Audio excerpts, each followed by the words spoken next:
Minecraft, just like most other popular games, has a handful of stronger mobs which can be difficult to beat. We call these unique mobs bosses, and today I'm going to show you the best methods for defeating every boss in Minecraft. So drop a like and let's get into it. Starting with, in my opinion, the easiest boss to defeat, the Elder Guardian. So you can find this aquatic boss living within an ocean monument located deep in the Minecraft sea. The official Mojang way to find this is to locate a cartographer villager and trade with him until you stumble upon an Ocean Explorer map, which is a map that will lead you straight to the closest ocean monument. But between you and me, we can skip this step because ocean monuments are actually pretty common, and if you spend just a couple of minutes boating through an ocean, I'm sure you'll probably find one. Alternatively, if you really have to, you can head over to Chunk Base, type in your seed, and locate the exact coordinates just like that. But come on, I'm sure you're better than that. So if we decide to swim within this dungeon, we're going to get murdered within seconds.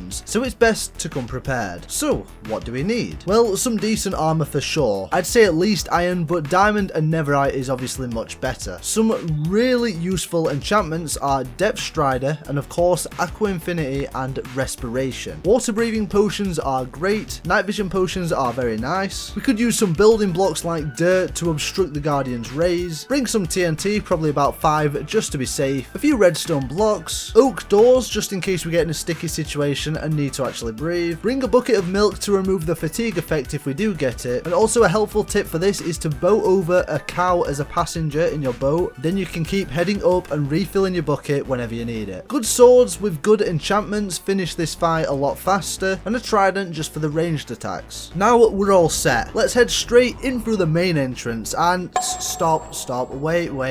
This is a really good boss guide. We're not going to do this the conventional way. Head straight to the top of the structure, just like this. The best strategy is to avoid the beams by using the pillars to block the contact. Now place TNT and surround it with blocks to remove the water, and stick a redstone block on top to activate. Now we have very easy access to the Elder Guardian without actually having to explore the whole ocean monument. The best strategy for killing the Elder Guardian is swimming inside and using the pillars once again to block the beam. Also, it can be a good idea to place down a few dirt pillars for even more protection against the hostiles. Swim around, give it a hit, hide, hit, hide, hit, hide, and just keep repeating the process. It's relatively easy, to be honest, once you have the right gear and strategy. And for those of you that don't actually know, there's another 2 Elder Guardians to defeat, both located in these front parts of the dungeon. Once again, the strategy is pretty much the same. You want to place some enclosed TNT right here, ignite it, get in, create pillars, use pillars for protection, give the boss a few hits, hide, and repeat the process. And once you've killed all 3, you're free to loot the rest of the monument. The big bad Warden, when revealed to us and when faced in game, came across as the ultimate overpowered hardest Minecraft boss ever to be released, when in reality, turns out if you have the right method, he's very easy to defeat. So this big baddie spawns in the fairly new ancient cities, which can be found within the deep dark biomes. A common misconception is that every deep dark biome has an ancient city, but that's not quite the case. Due to natural terrain generation, statistically they can most commonly be found underneath mountainous biomes, as there's a large space below where they can generate, which is why you'll rarely ever find them below in an ocean biome. In fact, it isn't even that rare to find 2 separate ancient cities right next to each other. But before we go waddling into this massive dungeon, let's get our equipment together so we don't just die straight away. Torches are great for lighting up the place, but an even better solution is night vision. It makes it so much easier to see the whole area, and locate loot chests even easier. It is always smart to set your spawn just outside of the area, and also create a pillar near your entrance just in case you need to make a quick escape. To be honest, with the methods I'm going to teach you, you don't even really need any decent armor or weapons, as it is that easy. So how do we spawn the Warden? Well, jump around and make a bit of noise, let's be honest, but the more technical version is all to do with these shriekers. If the shriekers are disturbed, then an invisible warning level will go up 1 level, and the Warden is summoned amongst the 4th warning level, and will naturally rebury itself if not disturb, for 10 minutes straight. To prevent spawning the Warden, you can simply stay quiet by walking on the wall all around the city, or a long-term solution is to just simply remove all the Shriekers. When the Warden is summoned, it has two main attacks. His close combat attack is a very high damage strike, which you definitely don't want to be on the receiving end of. But he also has a ranged attack that goes up to 20 blocks away and even pierces walls. So let me show you 3 different methods of defeating my guy. We have trap, distract and kill. First up, we can trap the Warden by spawning him in and literally digging a 2x2x2 before he has a chance to attack. Now, as long as you're out of the range of the 20 block radius ranged attacks, he's just going to sit there and there's nothing he can actually do.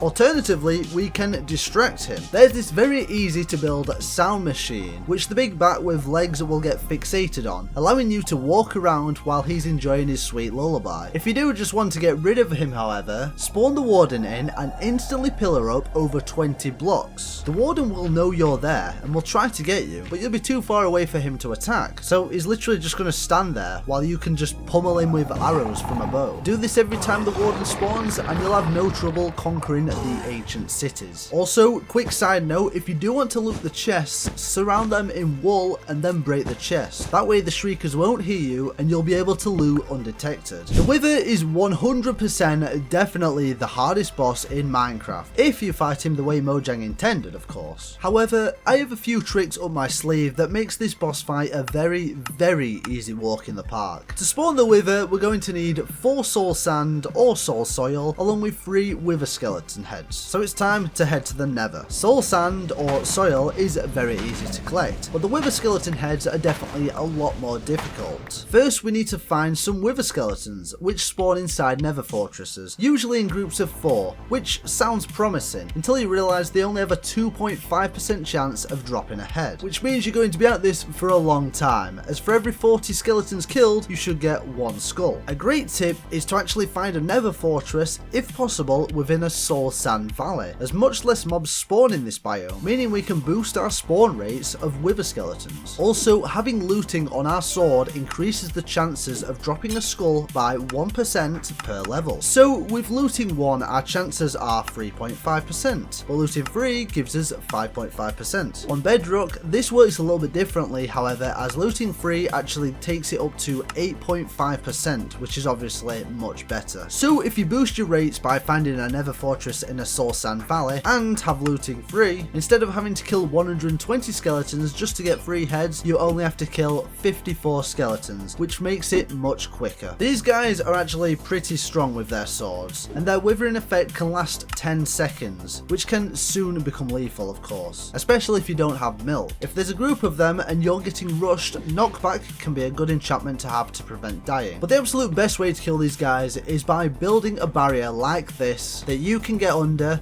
but they can't because of their height. Building a few of these kill points around a fortress like this is an easy way to spawn in skeletons and farm skulls. When it comes to actually fighting the Wither though, there's 3 different ways people tend to do this. The first method is underground, typically in a strip mine for example. For this you'll need good armor with protection on it, a good sword with smite, strength potions, regen potions, high saturating foods like golden carrots for example, but anything that does the job really is all good. We want to spawn him in a small room like this, and stand back for the initial blast of course. The purpose of fighting him inside a strip mine is he can't really hit you too much, and he can't escape, fly away and regen health. With all the right equipment, this fight can be done and over just as quick as it started. Above ground now, which is Mojang's recommended way of course, and is 100% the hardest way to fight this boss. Before spawning this guy in, move far away from your base, as let's be honest, he's just gonna blow it up into. Once again, strength and regen potions, power 5 bow this time, either 2 stacks of arrows or infinity on your bow, good armor, good food, even enchanted apples if you might actually need them. Remember, this is going to be a difficult fight, so ensure you are well prepared for this one. Once you spawn him in, you want to stay back from the initial blast, then start firing arrows at him to try and get his health down to half health. You do, however, want to keep moving to avoid the heads. If things get tricky, it's a good idea to hide under trees for a couple seconds, and use them as cover while you get prepared to fight again. You do, however, want to get this done as soon as possible, as the Wither does regenerate its health. Once you get the Wither to half health, he's going to come much closer, and this is when you can jump in with your smite sword up and do some big damage. Ensure you're jumping and doing some critical damage here. Critical hits happen when you are descending, so when you jump up and you're coming back down, hit with your sword and you'll see a few star particles just like this. Keep stacks on potions, keep eating food, and you'll eventually kill him and gain your Nether Star. And finally, now we've got the hard fight out of the way, put your feet up, because if you head to the end, there's a little cheaty way to kill the Wither, which should definitely be patched at some point in the future because this is